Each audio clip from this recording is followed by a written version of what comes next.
aku bagi jadi dua ya, kita untuk mencegah dan nanti untuk mengatasi kalau memang sudah terlanjur ada adiksi gadget. Kalau untuk mencegah, ya memang untuk anak apalagi usia 2 tahun ke bawah, itu kita berikan aktivitas non-gadget seperti misalnya aktivitas fisik gitu ya, boleh nyanyi, boleh nari, boleh sambil kalau belum bisa jalan ya sambil digendong gitu ya, banyak diajak bicara, komunikasi, walaupun bayi sebenarnya kayak kalau kita pikir dia nih ngerti nggak sih yang kita omongin gitu, dia ya memang dia belum merespon balik ya, kalau dia ngerespon balik juga kita kaget nih, tapi itu akan terserap semua kok ke dia sampai nanti dia udah bisa ngomong sendiri gitu sih. Nah lalu jadi jangan gunakan, jangan kasih gitu ya aktivitas gadget. Kita boleh ganti dengan aktivitas sensori yang ada aja di sekitar kita, misalnya sorting color gitu ya, pakai gulungan karton tisu bekas itu, karton bekas tisu gulung.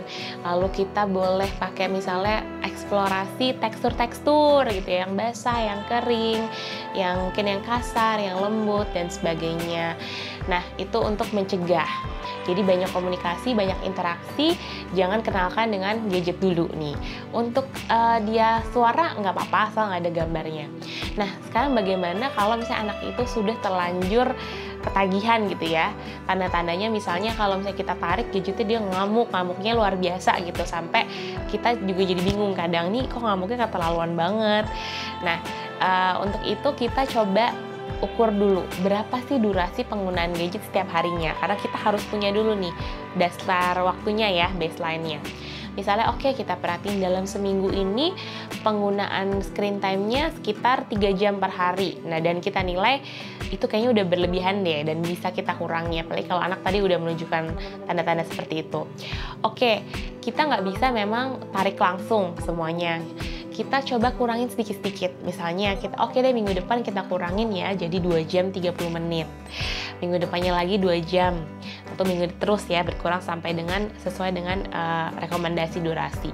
Tapi kalau kita tarik sekali lagi kita harus kasih penggantinya gitu, karena dia juga akan bingung ketika kita tarik terus kita nggak kasih aktivitas pengganti. Jadi kita harus siapkan apa sih aktivitas pengganti untuk anak kita. Nah kalau kita kebetulan mengasuh sendiri anak kita mungkin lebih mudah ya menyiapkan perlengkapannya, ngajak main sendiri. Nah bagaimana kalau kita tuh bekerja?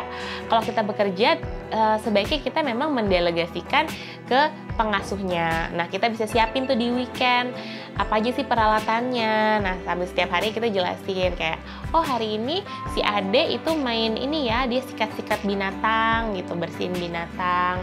Lalu kalau si kakak main apa gitu. Jadi pengasuh juga nggak bingung karena udah ada bahannya, udah tahu juga gimana cara maininnya gitu sih. Jadi banyak dikasih permainan seperti itu. Atau kalau misalnya ada kakak dan adik gitu, nah itu kita bisa manfaatin sebenarnya sesuai dengan tahapan usianya. Oh misalnya mereka main satu permainan tapi mungkin cara maininnya berbeda sesuai dengan usianya gitu. Jadi kita harus kasih aktivitas yang menarik juga karena gadget ini menarik sekali. Nah kita kasih aktivitas yang jangan kalah menarik. Bisa juga kita tarik gini, misalnya ada anak dia suka banget main bola di handphone gitu ya, game bola.